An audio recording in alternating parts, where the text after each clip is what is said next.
नमस्कार and I welcome you all to world affairs. मैं हूं प्रशांत धवन। नाउ रिसेंटली आपने इस टॉपिक से रिलेटेड बहुत सारे आर्टिकल देखे होंगे और हो सकता है कि आप में से कुछ लोग कंफ्यूज भी हो। यहाँ पे आप देख पाओगे लिखा है कि पहली बार भारत ने रुपी से पेमेंट करी है तेल के लिए to the United Arab Emirates. India looks for more deals, no targets. अभी हम कोशिश कर रहे हैं कि ऐसी और डील्स हो जाएं। कोई स्पेसिफिक टारगेट नहीं है, बट ये अपने आप में ऐतिहासिक है। ये एक लैंडमार्क मोमेंट है इंडियन रुपी के लिए कि पहली बार एक गल्फ कंट्री को, यूएई एक बहुत ही इन्फ्लुएंशियल कंट्री है, एक ह्यूज एक्सपोर्टर है ऑयल का, तो यूएई से हमने ऑयल परचेज किया और पेमेंट करी इंडियन रुपीज में। ना मुझे पता है कंफ्यूजन यहाँ पर पता है क्यों आएगा। 1 या 2 दिन पहले ऐसे आर्टिकल बहुत पब्लिश हुए थे और कई लोगों ने इस पर वीडियो भी बनाई कि रुपी को तो कोई एक्सेप्ट ही नहीं कर रहा। इधर आप देख पाओगे ये 2-3 दिन पहले का आर्टिकल है। यहाँ पर लिखा है कि no takers for rupee payment for oil imports. और इस पर कई लोगों ने चर्चा करी कि देखिए सरकार ही कह रही है। एक्चुअली ये जो स्टेटमेंट थी ये ऑयल मिनिस्ट्री की तरफ से ही आई थी, तो लोग हल्का सा भी आप कह लो कंफ्यूज्ड है कि कुछ दिन पहले ये न्यूज़ आई कि इंडियन रुपी को ऑयल पेमेंट के लिए कोई ले नहीं रहा। अब ये न्यूज़ आ रही है कि यूएई ने एक्सेप्ट कर ली है पहली बार पेमेंट। तो what was going on now, यहाँ पर देखिए आपको समझना होगा कि किस कंटेक्स्ट में बात चल रही थी और किस टाइम पीरियड की हम बात कर रहे थे। क्योंकि मैं हमेशा आपको कहूँगा डिटेल्स में पढ़ा करिए। एक इंग्लिश में लाइन होती है रीड बिटवीन द लाइंस। अच्छे से डिटेल में आप जब पढ़ोगे ना इशू क्या है, तभी आप समझ पाओगे कि what the real story is. Now सबसे पहले हम जानते हैं कि ये क्यों कहा जा रहा था कि no takers for Indian rupee, और इसके पीछे का लॉजिक क्या था। ऑलराइट, सो यहाँ पर आप देख पाओगे रिसेंटली जो ऑयल मिनिस्ट्री है ना, उनसे एक सवाल पूछा गया था एक स्टैंडिंग कमेटी द्वारा। पार्लियामेंट की एक स्टैंडिंग कमेटी, जिन्होंने ये कहा कि हम सबको याद है कि 2022 में, जुलाई 2022 में रिजर्व बैंक ऑफ इंडिया ने ये अलाउ कर दिया था कि अगर हम लोग ऑयल परचेज करते हैं या फिर कुछ भी परचेज करते हैं इंटरनेशनली, उसकी पेमेंट हम रुपी में कर सकते हैं। आपको याद होगा उस वक्त हम कह रहे थे वाओ गेम चेंजिंग मूव, सब कुछ बदल गया। और उसके बाद बिल्कुल काफ़ी सारी चीज़ों की पेमेंट हमने रुपी में करी है। बट ऑयल को लेकर ना हमेशा एक डाउट था, क्योंकि ऑयल के ट्रेड पर ना यूएस डॉलर का एक बहुत बड़ा दबदबा है, ह्यूज दबदबा है। लिटरली आप कह सकते हैं यूएस इकोनॉमी ही बहुत बड़े स्केल पर इसी बात पर टिकी है कि पेट्रो डॉलर दुनिया भर में यूज़ किया जाता है। यूएस डॉलर की नीड है, डिमांड है, और इसी वजह से यूएस जितने मर्जी डॉलर छापता है उसकी वैल्यू कम नहीं हो। तो पेट्रो डॉलर को चैलेंज करना एक बहुत ही ज़रा मुश्किल काम था।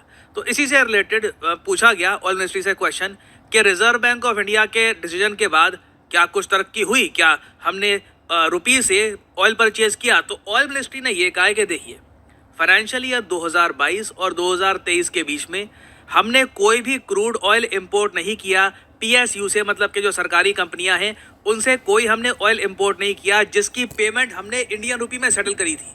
अब नोट करने वाली बात यह है, इस वक्त एज ऑफ नाउ कौन सा फाइनेंशियल ईयर चल रहा है, 2023-24 का। एज ऑफ नाउ हम लोग फाइनेंशियल ईयर 23-24 में हैं, ठीक है। ये पिछले फाइनेंशियल ईयर की बात कर रहे हैं 22-23 की।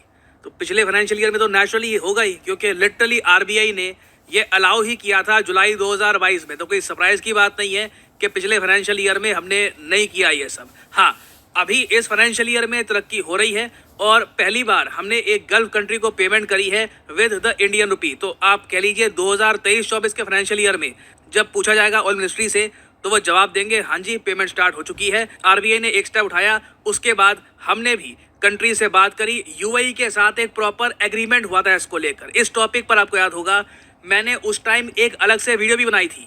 और अभी तो देखिए फ्यूचर में ना मैं बहुत ही एक्साइटेड हूँ एक मेगा प्रोजेक्ट को लेकर, जो मेरे हिसाब से रीजन के लिए एक अल्टीमेट गेम चेंजर होगा।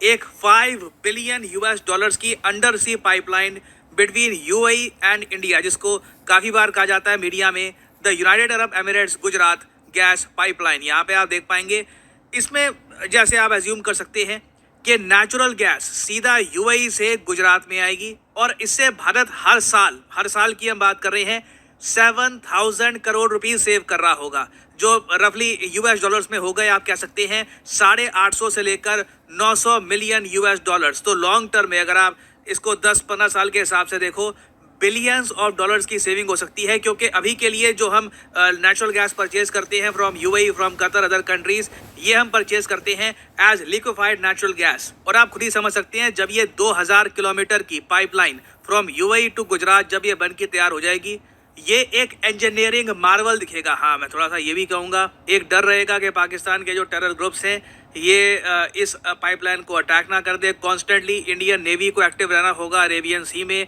इंश्योर करना होगा कि ये पाइपलाइन प्रोटेक्टेड रहे। बट मैं बहुत एक्साइटेड हूँ इस पर्टिकुलर प्रोजेक्ट को लेकर। This will be game changing for India and UAE as well. Now of course एक आर्ग्यूमेंट यहाँ पे आपकी ये भी हो सकती है कि ये तो सिर्फ बात हो गई यूनाइटेड अरब एमिरेट्स की, बाकी कंट्रीज का क्या रशिया को हम रुपये में पेमेंट नहीं कर रहे? देखो अभी के लिए जैसे आपको पता है, रशिया को जो भी हमने कोट एंड कोट पेमेंट करी है वो जो नॉस्ट्रो वॉस्ट्रो अकाउंट्स हैं उसी के ज़रिए हम कोशिश कर रहे हैं पेमेंट करने की।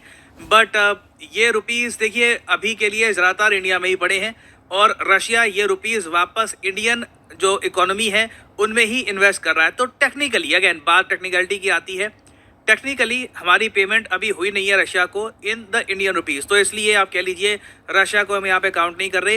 होपफुली जब ब्रिक्स करेंसी बन जाएगी तो उस केस में हम रशिया को ज़्यादा इजीली पे कर पाएंगे। उसके अलावा देखिए यहाँ पे एक बहुत ही बड़ा एस्पेक्ट है सऊदी अरेबिया का। मैं आपको कहूँगा यूएई और सऊदी अरेबिया इंडिया के लिए बहुत ज़्यादा यूज़फुल और फ्रेंडली कंट्रीज़ होने वाले हैं इन द नियर फ्यूचर। कुछ ही महीने पहले सितंबर के महीने में ये रिपोर्ट सामने आई थी कि इंडिया और सऊदी अरेबिया भी एक्सप्लोर कर रहे हैं ट्रेड इन लोकल करेंसीज। ये सिर्फ हम ऑयल ट्रेड की बात नहीं कर रहे, ऑल टुगेदर जो ट्रेड होता है दोनों कंट्रीज़ के बीच में, यही कोशिश कर रहे हैं कि सऊदी अरेबिया की जो करेंसी है रियाल और इंडिया की जो करेंसी है रुपी, इन्हीं करेंसीज़ में दोनों देश ट्रेड करें। तो बिल्कुल रुपी की जो इंटरनेशनलाइजेशन होनी है, जो अंतर्राष्ट्रीयकरण होना है रुपी का, उसमें समय लगेगा। आराम से स्टेप बाय स्टेप करके हम आगे बढ़ेंगे।